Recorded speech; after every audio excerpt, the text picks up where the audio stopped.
আসসালামু আলাইকুম। আমি এই মুহূর্তে আছি ভৈরবের সবচেয়ে জনপ্রিয় এবং ব্যয়বহুল পার্কগুলোর মধ্যে একটা, যেটার নাম হচ্ছে নাজমুল হাসান পাপন পৌর পার্ক।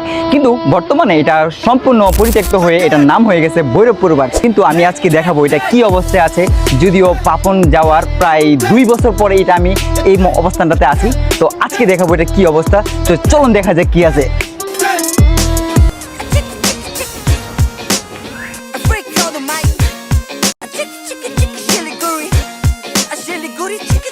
একসময় পার্কে প্রবেশ করলে চোখে পড়তো সুন্দর হাঁটার পথ, খোলা সবুজ জায়গা, এমনকি বসার জন্য আরামদায়ক স্থান। আর বিকেলের সময় এখানে সবচেয়ে বেশি ভিড় দেখা যেত। কিন্তু 5ই আগস্টের পর এই পার্কটি সম্পূর্ণ বন্ধ হয়ে যায়। আমি এই মুহূর্তে আছি একটা ফেমাস রাইডের সামনে। দেখতেই পারতেছেন পুরো রাইডটা এখন বন্ধ, এমনকি পুরোটাই জং ধরে গিয়েছে। অথচ একসময় এখানে মানুষের ভিড় লেগে থাকতো।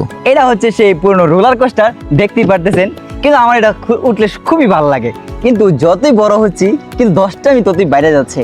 তো এই অবস্থানটা আপনি দেখলে আপনার কি মনে হয়, এটা কেমন পরিত্যক্ত হয়েছে, এটা কেমন চেঞ্জ হয়েছে, সেটা অবশ্যই কমেন্টে বলে যাবে। এখানে অসংখ্য রাইড ছিল, তার মধ্যে অন্যতম হচ্ছে এই ছোট্ট রোলার কোস্টারটি। দেখতেই পারতেছেন এটা একদমই অস্তিত্ববিলীন হয়ে গিয়েছে।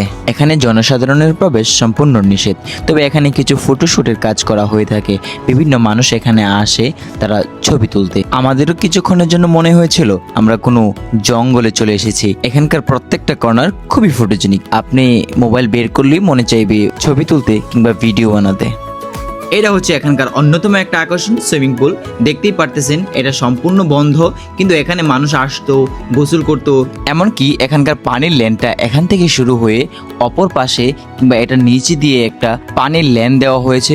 চলুন দেখাই আপনার এই পানির লেনটা দেখতে কেমন। চলুন আমার সাথে। দেখতেই পারতেছেন এখানকার লেনটা ঠিকই আছে, কিন্তু উপরের গ্লাসটা ঠিক নেই। আশা করছি এটা আবার একদিন ঠিক হবে এবং মানুষের মুখরিত হয়ে উঠবে এই সুন্দর পার্কটি। ভিডিওটি ভালো লাগলে লাইক, কমেন্ট, শেয়ার করে পাশেই থাকবেন এবং অবশ্যই সাবস্ক্রাইব করতে ভুলবেন না।